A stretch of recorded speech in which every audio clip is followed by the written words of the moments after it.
2012 is the year that has had much attention and is believed to be the end of the world. Even though this is partially so, this is because the last year of the Mayan calendar and the growing awareness of the fear of our situation with our planet, with natural disasters and global warming. This is also the year that the much anticipated Hadron Collider will be completed underneath the Franco-Swiss border between the Ural Mountains and the Alps near Geneva, Switzerland, according to Alan Bull of MSNBC, March 2008. The Large Hadron Collider is expected to tackle some of the deepest questions in science, as well as possibly find Higgs boson, or the theoretical particle, named after the Scottish physicist Peter Higgs. With all groundbreaking science, there are fears. None is as great as if the Large Hadron Collider has a disaster.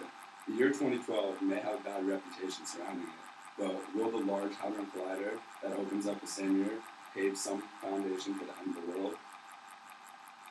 The Large Hadron Collider was a $9.2 billion American dollar project, built in a circular tunnel 17 miles long, at a depth of 50 to 175 meters underground. The aim of the project, according to Sharon Gudin of October 22nd, New York Times, is what existed at the very first moments of the universe. Prove the foundation of modern physics, explain why particles have mass while others don't, and give some insight into dark matter. NASA's website, Phil Newman, defines dark matter as invisible matter that has gravitational force around the universe. By smashing protons at near the speed of light, they hope to find the Higgs boson, also known as the God particle. Peter Higgs, in 1964, came up with this theory that he wrote down in a short paper published in the Physics Letters, European Physics Journal by CERN, will try and help explain this. This is the most powerful particle accelerators ever built and is said to be the biggest advancement in our time, but yet there's still so much skepticism. To understand the skepticism point, you must first understand what the Large Hadron Collider does. Michael Coomer, in a book, explains that by protons smashing into each other at the near speed of light, scientists fear that this could create tiny black holes, which could eventually grow to the point where they can swallow the Earth. The particle, the Large Hadron Collider is safe, and any suggestion that it might present any risk is pure fiction, says Robert Ayer, the head of CERN, or the European Organization of Nuclear Research, which is funding the whole project.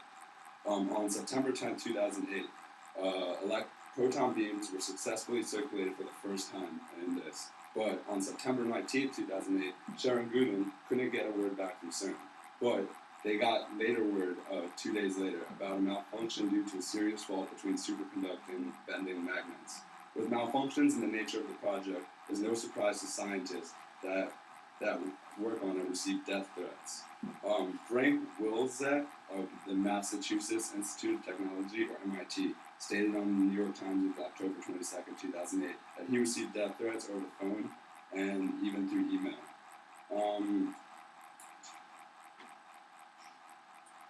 Skeptics in the U.S. have filed suit in the U.S. District Court of Hawaii to block the project, along with German scientists who brought suit to the European Court of Human Rights. Both cases have been tossed out at the beginning of the month of October 2008, though.